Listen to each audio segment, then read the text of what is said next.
Dear students, आप सभी का बहुत बहुत स्वागत है। बच्चों, ये क्लास 3 का हिंदी का बुक है, चैप्टर 27 भारत केहरी। भारत केहरी यहाँ पे ये लास्ट चैप्टर है और इसमें एक कविता दिया हुआ है भारत केहरी जिसका नाम है। तो भारत हमारा देश हो गया, केहरी केहरी का मतलब होता है सिंह, सिंह मतलब ताकत हो गया।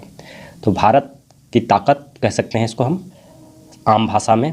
तो यहाँ पे हम लोग इस चैप्टर को पढ़ेंगे, इस कविता को पढ़ेंगे, इसको समझेंगे और इसके क्वेश्चन आंसर को सॉल्व करेंगे। तो यहाँ पे हम लोग इसको पढ़ते हैं।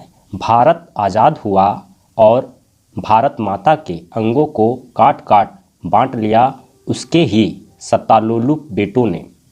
तो भारत आज़ाद हुआ था, जैसा कि हम लोग जानते हैं 15 अगस्त 1947, 15 अगस्त 1947 में हमारा देश आज़ाद हुआ था। और आज़ाद हुआ तो सही, लेकिन आज़ाद होने के साथ साथ वो बंट भी गया था। पाकिस्तान और हिंदुस्तान दो पार्ट में वो बंट गया था। तो इसके लिए उसके कई राजनेता ऐसे थे जिन्होंने पाकिस्तान की मांग की, जिसमें से मोहम्मद अली जिन्ना का नाम आता है, जिन्होंने मुख्य रूप से पाकिस्तान की मांग की थी और उसे बांटना पड़ा। फिर भी वह घायल माँ जैसे तैसे जीती रही। तो इस तरह से बांट लेना, जैसे कि हम लोग भारत को अपनी माँ समझते हैं और माँ के अंगों को बंटवारा कर लिया जाए, उसके बेटे आपस में बांट ले, तो उस तरह से एक माँ जो है घायल हो जाती है। उसी तरह से हमारा देश घायल हो गया, हमारी भारत माँ घायल हो गई और वैसे ही वो जीती रही और अपमान के गरल घूंट पीती रही। अपमान के गरल मतलब जहर, जहर पीती रही। तो आज तक हमारा देश आज़ाद हुआ लेकिन बटा हुआ है और इसके कई टुकड़े हुए हैं। तो इसके बारे में आप हिस्ट्री में ज़्यादा पढ़ने के दौरान आपको मिलेगा कि हमारा देश कितना बड़ा था और धीरे धीरे ये कटता चला गया। अफ़गानिस्तान भी हमारे देश के अंदर ही आता है। आसपास के जितने भी हमारे देश के पड़ोसी देश जितने हैं वो सारे जो है हमारे देश में ही आता। शेष भारत भूमि को नापाक समझकर सिर फिरे कपूतों ने पाकिस्तान नाम से कायम किया राइज एक। तो हमारे देश के सिर फिरे कपूतों ने, कपूत उसे कहा जाता है जो नालायक बेटा होता है, उसे कपूत कहा जाता है। तो ऐसे लोगों ने जिन्होंने पाकिस्तान की मांग की उसे नासमझ और कपूत यहाँ पे कहा गया है। अपनी माँ को टुकड़ा करना किसी बेटे के लिए सही नहीं है, इसीलिए यहाँ पे कपूत और नालायक कहा गया है। तो उन लोगों ने पाकिस्तान की मांग कर ली, पाकिस्तान नाम से एक देश बना लिया। फिर भी था चैन कहाँ, दर दर बांट कर जननी को काट कर। फिर भी जो वे लोग पाकिस्तान बना तो लिए, लेकिन वहाँ भी क्या खुशियाँ थी? नहीं थी। खुशियाँ न थी, ना आज है, ना कल भी होगा। क्योंकि एक माँ को बांट कर अलग कर देना, ऐसा समझना कि उससे हम खुश हो जाएंगे, ये गलतफहमी है। ऐसा कभी होने वाला नहीं है। आज भी हमारे देश में जितनी शांति है, जितनी अमन है, पाकिस्तान में नहीं है। बहुत सारे पाकिस्तानी लोग जो हैं वो अपने देश के नियम कानून से परेशान होकर हमारे देश में भाग कर चले आते हैं और यहाँ शरण ले लेते हैं। ऐसी स्थिति बनी हुई है। जिन्हें संतोष नहीं उन्हें आराम कहाँ, चोरी छिपे आक्रमण लूटमार आगजनी, नए नए बहानों से धमकियां घुड़कियां।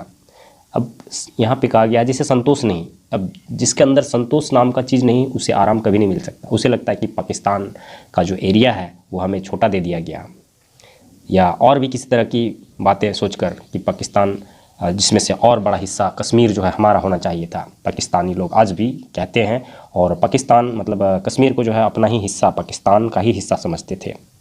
इसीलिए जो है अभी 370 का धारा हटाकर उसको केंद्र शासित राज्य में परिवर्तित कर दिया गया है। वहाँ पे अब किसी तरह का कोई मुख्यमंत्री नहीं बन सकता, क्योंकि उस समय जब मुख्यमंत्री बनता था वहाँ का जो मुख्यमंत्री ऐसा ही व्यक्ति बनता था जो पाकिस्तान को सपोर्ट करता था, वैसा ही व्यक्ति मुख्यमंत्री बनता था। इसीलिए हमारे देश के प्रधानमंत्री ने उस राज्य को वहाँ से मतलब केंद्र शासित कर दिया। वहाँ पे शासन जो है वो केंद्र का चलेगा, वहाँ कोई भी मुख्यमंत्री नहीं होगा।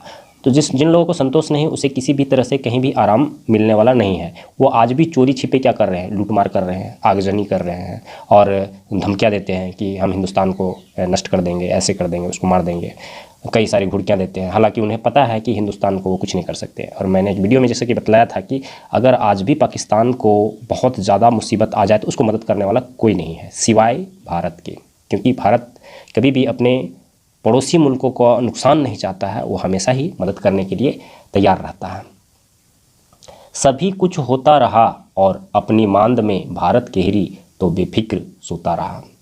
इतना कुछ हो गया, लेकिन हमारे देश के जो वीर लोग हैं, जो नेता है, राजनेता हैं, जो हमारे देश के शुभचिंतक हैं, वो निश्चित रूप से जानते थे कि इससे भी हमारा देश में किसी तरह का कोई विशेष नुकसान होने वाला नहीं है। इसीलिए वो बेफिक्र थे और उन्हें पता था कि हमारा देश कल भी सुरक्षित था, आज भी सुरक्षित है। इसीलिए वे बेफिक्र थे और हमारा देश का सम्मान, हमारे देश की प्रतिष्ठा बची हुई है और बची हुई रहेगी। इस कविता के कवि हैं बलवीर सिंह करुण। तो यहाँ पे यह चैप्टर समाप्त हो गया है। आइए देखते हैं इसमें क्या क्वेश्चंस दिया हुआ है। यहाँ पे है इसका अभ्यास। सबसे पहले शब्दार्थ दिया हुआ है, ज़्यादा शब्दार्थ नहीं दिया हुआ है। इसके पीछे रीज़न है कि ये नीचे क्लास का पोयम है, कविता है, और जिसमें ज़्यादा इस तरह का वर्ड यूज़ नहीं किया गया है जो कि समझ में ना आए। सतालोलुप मतलब राइज की लोभी, कपूत बुरे बेटे, केसरी सिंह होता है, गरल जहर, दर दरवाज़ा द्वार, और तत्सम शब्द इसमें जो उपयोग हुआ है उसको यहाँ पे देख सकते हैं, तत्सम, तद्भव, विदेशज। तो ये सारे वर्ड जो हैं आपको व्याकरण में पढ़ने को मिलेगा। और यहाँ पे क्वेश्चन नंबर 3, जहाँ पे इस चैप्टर के मुख्य क्वेश्चंस दिए हुए हैं, भारत कब आज़ाद हुआ, तो इसका आंसर मैं आप लोगों को आगे दे देता हूँ। यहाँ पे है चैप्टर 27 का क्वेश्चन आंसर। भारत कब आज़ाद हुआ? भारत 15 अगस्त 1947 को आज़ाद हुआ। आज़ाद होते समय भारत को क्यों बांटा गया? भारत शक्तिशाली राष्ट्र न बन जाए इसलिए भारत को बांट दिया गया। किसने भारत को नापाक समझा? भारत के सिरफिरे कपूतों ने भारत को नापाक समझा। कौन सा नया राज्य बना? पाकिस्तान नया राज्य बना। आज़ादी के बाद क्यों आक्रमण होता रहा? देश के कपूतों को बंटवारे के बावजूद भी संतुष्टि नहीं थी, इसलिए आक्रमण होता रहा। भारत रूपी सिंह को जागना चाहिए या सोना चाहिए? भारत रूपी सिंह को जागना चाहिए। तो यहाँ पे यह चैप्टर पूरी तरह समाप्त हो गया है। अगर हमारा वीडियो आप लोग के लिए हेल्पफुल होता है तो आप हमारे वीडियो को लाइक कीजिए, हमारे चैनल को सब्सक्राइब करके रखिए, अपने दोस्तों के साथ शेयर कीजिए, और इसमें जो बचे हुए चैप्टर हैं उसको सॉल्व करने के लिए, उसको पढ़ने के लिए हम लोग नेक्स्ट वीडियो पे चलते हैं।